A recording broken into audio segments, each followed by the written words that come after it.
ಒಂದು post office, ಒಂದೇ ಒಂದು ಬಾರ್ಬರ್ ಶಾಪು, ಒಂದೇ ಪ್ರಾವಿಷನ್ ಸ್ಟೋರು, ಒಂದೇ ಸಣ್ಣ ಹೋಟೆಲು, ಎಲ್ಲನೂ ಒಂದೇ. ಸೊ ಯಾವ ಲೆವೆಲ್ಗೆ ಅವ್ರು ಎಫರ್ಟ್ ಹಾಕಿದ್ರು ಅಂದರೆ ನೀವು ಹೇಳಿದ್ರೆ ಎಷ್ಟು ನ್ಯಾಚುರಲ್ ಆಗಿ ಅನ್ಸುತ್ತೆ, ಎಷ್ಟು ಒಂದು ಇದು. ಬಟ್ ಅದಷ್ಟು ಹಾಗೆ ಆಗಿದ್ದಲ್ಲ ಅದು. ಮಿಕ್ಕಿದೆಲ್ಲ ನಾವು ಬಾಡಿಗೆ ಮನೆ ಅಂದರೆ ಮನೆ ಅಲ್ಲ, ಬಾಡಿಗೆ ಒಂದು ಮನೆಯಲ್ಲಿ ಒಂದು ರೂಮ್ ಬಾಡಿಗೆ ತಗೊಂಡಿದ್ವಿ. ಎರಡನೇದು ಪ್ರತಿ ಒಂದು ಬೋರ್ಡನ್ನು ರಿಪ್ಲೇಸ್ ಮಾಡಿದ್ವಿ. ಆಗುಂಬೆ ಏನಂತ ತೆಗೆದು ಎಲ್ಲಾನು ಮಾಲ್ಗುಡಿ ಅಂತಾನೆ ಹಾಕಿದ್ವಿ. ಆ ವಿಲೇಜರ್ಸ್ ಒಂದು ದಿನಕ್ಕೆ ಒಂದು ಸ್ವಲ್ಪ ಕ್ಯೂರಿಯಾಸಿಟಿ ಇತ್ತು ಅವ್ರಿಗೆ. ಎರಡನೇ ದಿನದಿಂದ ಅವ್ರಿಗೆ ಯಾವ ಇಂಟ್ರೆಸ್ಟು ಇಲ್ಲ. ಒಬ್ಬನೇ ವ್ಯಕ್ತಿ 5 ಸತಿ ಓಡಾಡಿರ್ತಾನೆ ಬೇರೆ ಡ್ರೆಸ್ ಚೇಂಜ್ ಮಾಡ್ಕೊಂಡು. ಇವನು ಡೈಲಾಗ್ ಮರೀತಾ ಇದ್ದಾನೆ ಅಂತ ಗೊತ್ತಾಗ್ತಾ ಇದ್ದಂಗೆನೆ ಪ್ರಾಂಪ್ಟ್ ಮಾಡೋರು. ಅವ್ರಿಗೆ ಇದ್ರ ಮಧ್ಯೆ ಇಷ್ಟು ನೋಡ್ಕೊಂಡು ನನ್ನ ಲೈನ್ಸ್ ಗೊತ್ತಿರೋದು ಅವ್ರಿಗೆ. ಅಗೇನ್ ಮಿಸ್ಟರ್ ಶಂಕರ್ನಾಗ್ ಖಂಡಿತ ಆ ಟೀಮ್ ಆ ಒಂದು ಐ ಡೋಂಟ್ ಥಿಂಕ್ ಯಾವತ್ತೂ ಬರಕ್ ಸಾಧ್ಯ ಅಲ್ಲ ಅನ್ಸುತ್ತೆ. ಕ್ಯಾಮ್ರಾಮನ್ ಅವ್ರಿಗೆ ಗೊತ್ತು, ಡೈರೆಕ್ಟರ್ ಆ ವಿಜುವಲೈಸೇಷನ್ ನೋಡಿದ್ರೆ ಒಂದು ತಲೆಗಿರ್ತೋರ್ತನು ಇದು ಪರ್ಫೆಕ್ಟ್, ಇದು ಓಕೆ ಟೇಕ್. ಪರ್ಫಾರ್ಮೆನ್ಸ್ ಜೊತೆಗೆ ಜಾಸ್ತಿ ಟೇಕ್ಸ್ ತಗೊಳ್ಬಾರ್ದು, ಜಾಸ್ತಿ ಮಿಸ್ಟೇಕು ಮಾಡಂಗಿಲ್ಲ. ಅದು ದಕ್ಷಿಣದ ಚಿರಪುಂಜಿ ಅಂತ ಹೇಳ್ತಾರೆ. ಅದು ಒಂದು ಟೈಮಲ್ಲ, ಈಗಲೂ ಒಂದೊಂದು ಸೀಸನಲ್ಲಿ ಹಂಗಾಗುತ್ತೆ. ಮಳೆ ಶುರು ಆದರೆ 3 ದಿನ ಬಿಡಲ್ಲ ಅದು. ಈ ಥರ ಜಾಗದಲ್ಲಿ ಶಂಕರ್ನಾಗ್ ಅವ್ರಿಗೆ ಆ ಪರ್ಟಿಕ್ಯುಲರ್ ವಿಲೇಜು ಅವ್ರಿಗೆ ಅದು ಮಾಲ್ಗುಡಿನೇ ಅನ್ನಿಸ್ತು ಅವ್ರಿಗೆ. ಏನು ನಮ್ಮ ಆರ್ ಕೆ ನಾರಾಯಣರ ಒಂದು ಕಾಲ್ಪನಿಕ ಒಂದು ವಿಲೇಜ್ ಏನಿದೆ, ಮತ್ತು ಆರ್ ಕೆ ಲಕ್ಷ್ಮಣರವ್ರ ಸ್ಕೆಚ್ ಎಲ್ಲ ಮಾಡಿಕೊಟ್ಟಿದ್ರು ಆ ಒಂದು ಇದನ್ನು. ಇದು ಹೆಚ್ಚು ಕಮ್ಮಿ ಹೇಳಿ ಮಾಡಿಟ್ಟಂಗಿತ್ತು ಆ ಜಾಗ. ಅಷ್ಟೇ ಸಣ್ಣ ವಿಲೇಜ್, ಅಷ್ಟೇ ಕಮ್ಮಿ ಮನೆಗಳು, ಎಲ್ಲನೂ ಸಿಂಗಲ್ ಡಿಜಿಟಲ್ಲಿ. ಒಂದು ಪೋಸ್ಟ್ ಆಫೀಸು, ಒಂದೇ ಒಂದು ಬಾರ್ಬರ್ ಶಾಪು, ಒಂದೇ ಪ್ರಾವಿಷನ್ ಸ್ಟೋರು, ಒಂದೇ ಸಣ್ಣ ಹೋಟೆಲು, ಎಲ್ಲನೂ ಒಂದೇ. ಅಲ್ಲಿ ಯಾವುದು ನಿಮ್ಗೆ ಇದು ಅಲ್ಲ ಇರೋದು, ಅದೊಂದು ಇದ್ದಿದ್ದಷ್ಟೇ. ನಿಮ್ಗೆ ಏನೇ ಬೇಕು ಅಂದ್ರೂ ಇಲ್ಲ ತೀರ್ಥಹಳ್ಳಿಗೆ ಹೋಗ್ಬೇಕು, ಇಲ್ಲ ಶೃಂಗೇರಿಗೆ ಹೋಗ್ಬೇಕು, ಅಷ್ಟು ಯಾವುದು ಹತ್ರ ಅಲ್ಲ. ನೀನು ಇವತ್ತಿನ ಥರ ಫಾಸ್ಟಾಗಿ ಹೋಗುವಂಥ ವಿಚಾರ ಟೈಮ್ಗಳು ಅಲ್ಲ, ಫೋನ್ಗಳು ಇಲ್ಲ. ಇದೆಲ್ಲ ಬ್ಯಾಕ್ಗ್ರೌಂಡಲ್ಲಿ ನೀವು ಈ ಜಾಗನೇ ವಿಜುವಲೈಸ್ ಮಾಡಿದ್ರೆ. ಸೊ ಯಾವ ಲೆವೆಲ್ಗೆ ಅವ್ರು ಎಫರ್ಟ್ ಹಾಕಿದ್ರು ಅಂದರೆ ನೀವು ಹೇಳಿದ್ರೆ ಎಷ್ಟು ನ್ಯಾಚುರಲ್ ಆಗಿ ಅನ್ಸುತ್ತೆ, ಎಷ್ಟು ಒಂದು ಇದು. ಬಟ್ ಅದಷ್ಟು ಹಾಗೆ ಆಗಿದ್ದಲ್ಲ ಅದು. ಅದಷ್ಟು ಅವರು ಎಫರ್ಟ್ ಹಾಕಿ ಆ ಇಡೀ team, Ramesh Bhat sir including everybody, ಆ ಎಫರ್ಟ್ ಹಾಕಿ ಮಾಡಿದಂಥ ಒಂದು ಎಫರ್ಟ್ ಅದು. ಫಸ್ಟ್ ಅವ್ರ ಹತ್ರ ಎಲ್ಲ ಹೇಗೋ ಫ್ರೆಂಡ್ ಅಂದರೆ ಯಾವ ಹೋಟೆಲ್ಸ್ ಇಲ್ಲ ಅಲ್ಲಿ. ಸೊ PWD ಒಂದು ಗೆಸ್ಟ್ ಹೌಸ್ ಇತ್ತು, ಅದು ಶಂಕರ್ನಾಗ್ ಸರ್ ಕ್ಯಾಮ್ರಾಮನ್ ಅವ್ರಿಗೆ ಇದಾಯಿತು. ಮಿಕ್ಕಿದೆಲ್ಲ ನಾವು ಬಾಡಿಗೆ ಮನೆ ಅಂದರೆ ಮನೆ ಅಲ್ಲ, ಬಾಡಿಗೆ ಒಂದು ಮನೆಯಲ್ಲಿ ಒಂದು ರೂಮ್ ಬಾಡಿಗೆ ತಗೊಂಡಿದ್ವಿ. ಬೇರೆಯವ್ರ ಬಾಡಿಗೆ ಎಲ್ಲಿರೋದ್ರಲ್ಲಿ ಬೇರೆ ಮನೆ. ನಾನು ಇವತ್ತಿಗೂ ನಾನು ಎಲ್ಲಿ ಉಳ್ಕೊಂಡಿದ್ನಲ್ಲ ಅವ್ರ ಫ್ಯಾಮಿಲಿ ಜೊತೆ ನಾನು ಟಚಲ್ಲಿದ್ದೀನಿ. ನಾನು ಹೋದ್ರೆ ಅಲ್ಲಿ ನನ್ನ ಮನೆ ಅಂತ ಒಳಗೆ ನಡ್ಕೊಂಡು ಹೋಗ್ಬೋದು. ನಾನು ಯಾರು ಅಲ್ಲಿ ನಾನಂದ್ರೆ ಮಂಜು ಸ್ವಾಮಿ ಇದ್ದ ಮನೆ ಅಲ್ಲ, ಮಂಜು ಇದ್ದ ಮನೆಗೆ ನಾನು ಯಾವತ್ತು ಬೇಕಾದ್ರೂ ಒಳಗೆ ನಡ್ಕೊಂಡು ಹೋಗ್ಬೋದು. ಸ್ವಾಮಿ ಇದ್ದ ಮನೆಗೂ ನಾನು ಸ್ವಾಮಿಯಾಗಿ ಹೋಗ್ಬೋದು. ನನಗೆ ಎರಡೂ ಕಡೆ ಹೊರಗನವನಲ್ಲ ನಾನು. ಅಷ್ಟು ಒಂದು ಆತ್ಮೀಯತೆ ಬೆಳೆದೋಯ್ತು. ಯಾಕಂದರೆ ಅವ್ರ ಜೊತೆ ಮಲಗಿ ಎದ್ದು ಜೊತೆಯಲ್ಲಿ ರೆಡಿಯಾಗಿ ನಾವು ಶೂಟಿಂಗ್ ಮಾಡ್ತಾ ಇದ್ದಿದ್ದು. ಎರಡನೇದು ಪ್ರತಿ ಒಂದು ಬೋರ್ಡನ್ನು ರಿಪ್ಲೇಸ್ ಮಾಡಿದ್ವಿ. ಆಗುಂಬೆ ಏನಂತ ತೆಗೆದು ಎಲ್ಲಾನು ಮಾಲ್ಗುಡಿ ಅಂತಾನೆ ಹಾಕಿದ್ವಿ.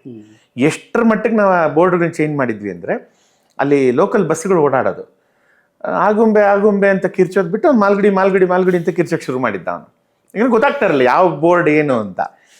ಸೊ ಆ ಲೆವೆಲ್ಗೆ ಚೇಂಜ್ ಮಾಡಿದ್ವಿ ಇಡೀ ವಿಲೇಜ್ ಅಂತ.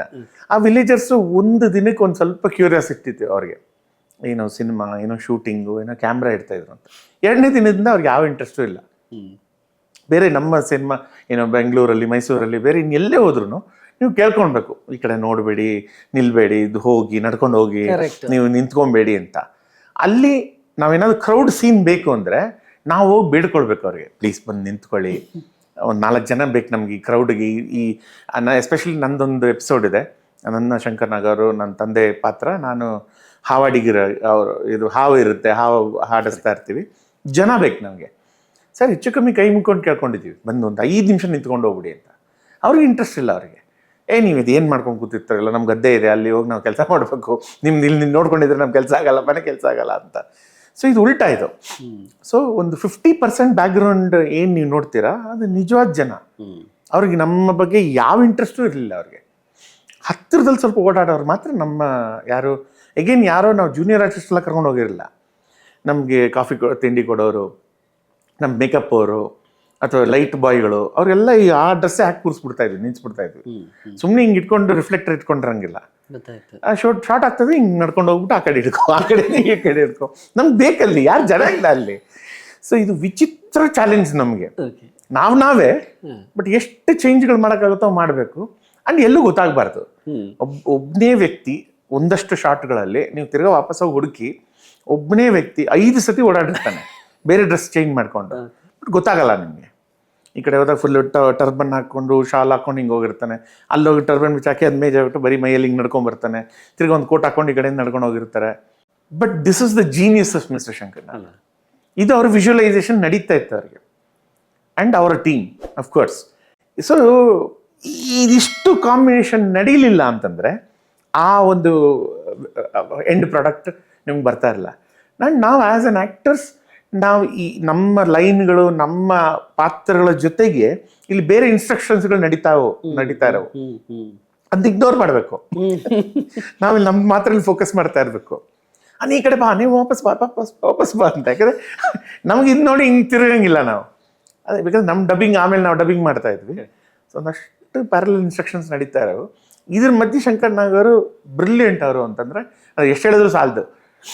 ಇವನು ಡೈಲಾಗ್ ಮರೀತಾ ಇದ್ದಾನೆ ಅಂತ ಗೊತ್ತಾಗ್ತಾ ಇದ್ದಂಗೆನೆ ಪ್ರಾಂಪ್ಟ್ ಮಾಡೋರು. ಅವ್ರಿಗೆ ಇದ್ರ ಮಧ್ಯೆ ಇಷ್ಟು ನೋಡಿಕೊಂಡು ನನ್ನ ಲೈನ್ಸು ಗೊತ್ತಿರೋದು ಅವ್ರಿಗೆ. ಸೊ ನಾನೊಂದು ಎಲ್ಲೋ ಎಂಡ್ ಆಗ್ತಾ ಇದೆ, ಇವನು ಗೊತ್ತಿಲ್ಲ, ನೆಕ್ಸ್ಟು ಮರ್ತಾ ಅಂತ ಇದ್ದಂಗೆನೆ ನೆಕ್ಸ್ಟ್ ಸ್ಟಾರ್ಟಿಂಗ್ ಲೈನ್ ಪ್ರಾಂಪ್ಟ್ ಮಾಡೋರು ನನಗೆ ಇದ್ರ ಮಧ್ಯೆ. ಸೊ ಇಮ್ಯಾಜಿನ್ ಮಾಡ್ಕೊಳ್ಳಿ ಅವರ ಬ್ರೈನ್ ಪ್ರಾಸೆಸ್ ಹೇಗಿರ್ತಾ ಇತ್ತು ಅಂತ, ಎಷ್ಟು ಒಂದು ಎಬಿಲಿಟಿ ಇರಬೇಕು ಅದನ್ನ ಮಾಡಬೇಕು ಅಂತಂದು. ರಮೇಶ್ ಭಟ್ ಸರ್ ಇದನ್ನ ಹೇಳ್ತಿದ್ರು. ನನಗೆ ಸುಮ್ಮನೆ ನೆನೆಸ್ಕೊಂಡ್ರೆ ಎಷ್ಟು ಮಜಾ ಈ ಕ್ಯಾರೆಕ್ಟರ್ಗಳ ಬಗ್ಗೆ. ಇಲ್ಲ ಅಂದ್ರೆ ಕುಂತ್ಕೊಂಡು ಹೋಗ್ಬಿಡೋದು, ಬಟ್ ಎಲ್ಲ ಔಟ್ ಆಫ್ ಫ್ರೇಮ್ ಅಂದ್ರೆ ಹಿಂಗಿಂದ ಹಂಗೆ ಹೋಗೋದಲ್ಲ. ನಿಮ್ ಬ್ರೈನ್ ಅದು ಅಷ್ಟು ನೋಡಕ್ ಹೋಗಲ್ಲ, ಅದನ್ನ ಏನೋ ಮೂಮೆಂಟ್ ಇರುತ್ತೆ. ಯಾಕಂದ್ರೆ ನಾವಿದ್ದೀವಿ ಫೋರ್ಗ್ರೌಂಡ್ ಅಲ್ಲಿ ನಾವಿದ್ದೀವಿ. ಸೊ ಈ ಸ್ಕಿಲ್ ಇದೆಯಲ್ಲ ಸರ್, ಈ ಆರ್ಟ್ ಇದೆಯಲ್ಲ, ಈ ಆರ್ಟ್ ಫಾರ್ಮ್ ಇದೆಯಲ್ಲ, ಇದೆಯೋ ಎಲ್ಲೋ ಗೊತ್ತಿಲ್ಲ ನನಗೆ. ನಾನು ಆಕ್ಟ್ ಮಾಡಿ ತುಂಬಾ ವರ್ಷಗಳಾಗೋಯ್ತು. ಬಟ್ ಅದು ಯಾವ ರೀತಿ ಸರ್ ಇದು ಮಾಡಿಸೋದು ಒಂದು, ಈಗ ಹೇಳಿದ್ರೆ ಹೌದಲ್ಲ ಮಾಡಿಸ್ಬೋದು ಅನ್ಸುತ್ತೆ, ಬಟ್ ಅದನ್ನ ಹೆಂಗ್ ವಿಜುವಲೈಸ್ ಮಾಡ್ಕೊಂಡಿರ್ತೀರಾ ಅಂತ ನಾನು ಹೇಳೋದು. To match the frame. Sometimes ಸುಮ್ಮನೆ ಮಾಡಬೇಕು ಅಂತ ಮಾಡಿಬಿಟ್ಟು ತುಂಬಾನು ಡಿಸ್ಟ್ರಾಕ್ಟ್ ಆಗಬಾರ್ದು. ಪ್ರಾಪರ್ ವಿಜುವಲೈಸೇಷನ್ ನೀವು ಇಟ್ಕೊಂಡಿದ್ದಾಗ ಸುಮ್ಮನೆ ಜಿಗ್ ಅಂತ ಇದ್ರೆ ಡಿಸ್ಟ್ರಾಕ್ಟ್ ಆಗುತ್ತೆ ನಿಮಗೆ. So correct amount of background ಇರಬೇಕು. ಫುಲ್ ಡಮ್ಮಿ ಫೀಲ್ಡು ಇರಬಾರ್ದು, correct amount of background ಇರಬೇಕು. ಅದು sir again mister Shankar Nag and his team. I don't think ಯಾವತ್ತೂ ಬರಕ್ ಸಾಧ್ಯ ಅಲ್ಲ ಅನ್ಸುತ್ತೆ. ಅಂತ ಆವತ್ತಿನ ಕಾಲಕ್ಕೆ ಇವಾಗ ಡಿಜಿಟಲ್ ಇದೆ, ನೀವು ಎಷ್ಟೆಲ್ಲ ಆದ್ರೂ ರೋಲ್ ಮಾಡಿ, ಎಷ್ಟೆಲ್ಲಾರು ಡಿಲೀಟ್ ಮಾಡಿ, ಎಷ್ಟೆಲ್ಲ ಒಂದೇ ಸತಿ 50 ಸಲ ಟೇಕ್ ಮಾಡಿದ್ರೆ ಇವಾಗ ಏನ್ ತೊಂದರೆ ಇಲ್ಲ. ಆಗ ಫಿಲ್ಮ್ ಒಂದ್ಸತಿ ಎಕ್ಸ್ಪೋಸ್ ಆಗಿ ಅದು ಹೋಯ್ತು ಅಂದ್ರೆ ಹೋಯ್ತು ಅದು. ಅಂಡ್ ಇನ್ನೂ ಅದರದ್ದು ಕಾಂಪ್ಲೆಕ್ಸಿಟಿ ಇನ್ನೂ ಹೇಳ್ಕೊಡ್ತೀನಿ ಸರ್. ನಾವು ಏನ್ ಶೂಟ್ ಮಾಡಿದೀವಿ ಅಂತ ನಾವು ವಾಪಸ್ ಬೆಂಗಳೂರು ಬಂದ ಪ್ರಾಸೆಸ್ ಮಾಡಿ ಡಬ್ಬಿಂಗ್ ಥಿಯೇಟರ್ ನೋಡೋದಂಗೆ ಗೊತ್ತಿಲ್ಲ. ಫೈನಲ್ ಔಟ್ಪುಟ್ ಏನ್ ಬಂದಿದೆ ಅಂತ ಯಾರಿಗೂ ಗೊತ್ತಿಲ್ಲ.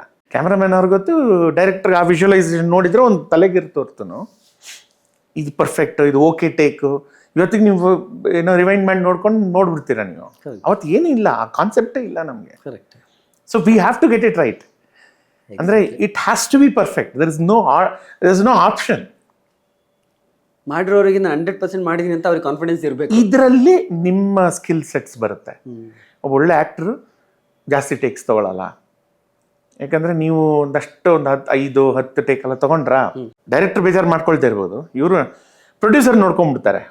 ಯಾಕೊಂದು ರೀಲ್ ತಿಂತಾ ಇದ್ದೆ ನಾನು, ನೆಕ್ಸ್ಟ್ ಅಲ್ಲಿ ಇವ್ನು ಹಾಕೋದು ಬೇಡಪ್ಪ ಅಂತ. ಅವ್ರು ಎಂತ ಒಳ್ಳೆ ಆ್ಯಕ್ಟರ್ ಆಗ್ಬಿಡ್ಲಿ. ಯಾಕಂದ್ರೆ ಕಾಸ್ಟ್ ಆಫ್ ಪ್ರೊಡಕ್ಷನ್ ಸರ್ ಆ ಟೈಮಲ್ಲಿ ಒಂದು ಬ್ರಾಡಾಗಿ ಹೇಳ್ಬೇಕು ಅಂದ್ರೆ 70% ಫಿಲ್ಮ್ ರೋಲ್ ಕೊಟ್ಟೋಗೋದು. ಇನ್ನು 30% ಮಿಕ್ಕಿದ್ದು ನಮ್ಮ ಆ್ಯಕ್ಟರ್ಸು, ಪ್ರೊಡಕ್ಷನ್ನು, ಊಟ ತಿಂಡಿ ಅದಕ್ಕೆ ಹೋಗೋದು. ನೀವು 70 ಜಾಸ್ತಿ ಮಾಡಿಬಿಟ್ರೆ ನೀವು ಸಿಕ್ಕಾಪಡೆ ಅದು ಇದಾಗ್ಬಿಡೋದು. ಸೊ ಇದ್ರ ಮಧ್ಯೆ ನಾವು ಏನು ಮಾಡ್ತೀವೋ ನಮ್ಮ ಆ್ಯಕ್ಟಿಂಗು ಪರ್ಫಾರ್ಮೆನ್ಸ್ ಜೊತೆಗೆ ಜಾಸ್ತಿ ಟೇಕ್ಸ್ ತಗೊಳ್ಬಾರ್ದು, ಜಾಸ್ತಿ ಮಿಸ್ಟೇಕು ಮಾಡೋಂಗಿಲ್ಲ. ಪ್ಲಸ್ ಏನು ಮಾಡಿದೀವಿ ನಮ್ಗೆ ಗೊತ್ತಿಲ್ಲ. ಸೊ ಈ ಕಾಂಟೆಕ್ಸ್ಟಲ್ಲಿ ಇವಾಗ ನೀವು ಯೋಚನೆ ಮಾಡಿದ್ರೆ ಇಷ್ಟು ಸಿನಿಮಾಗಳು ಇಷ್ಟು ಒಂದು ಇದು ಬಂದಾಗ ಇನ್ನೂ ಸ್ವಲ್ಪ ಹೆಮ್ಮೆ ಬರುತ್ತೆ. ತುಂಬ ದಿನ ಆದಮೇಲೆ ಹೊಸ ವಿಚಾರಗಳನ್ನೆಲ್ಲ ನನ್ನ ಬಾಯಿಂದ ಅಥವಾ ನನಗೆ ಬಾಯಿ ಬಿಡಿಸಿದ್ರಿ. ನೀವೆಲ್ಲ ಎಂಜಾಯ್ ಮಾಡ್ತೀರಾ ಅಂತ ಅಂದ್ಕೊಳ್ತೀನಿ. ಡೈಲಿ ಮಾಧ್ಯಮ ಅಲ್ಲಿ ನನ್ನ ತುಂಬ ಎಕ್ಸ್ಟೆನ್ಸಿವ್ ಇಂಟರ್ವ್ಯೂ, ಕೆಲವೊಂದು ವಿಚಾರಗಳು ಮುಂಚೆ ನಾನು ಹೇಳದೇ ಇರೋಂಥ ವಿಚಾರಗಳಿದೆ. ಸೊ ತಪ್ಪದೆ ನೋಡಿ, ಆದಷ್ಟು ಶೇರ್ ಮಾಡಿ, ಸಬ್ಸ್ಕ್ರೈಬ್ ಮಾಡಿ.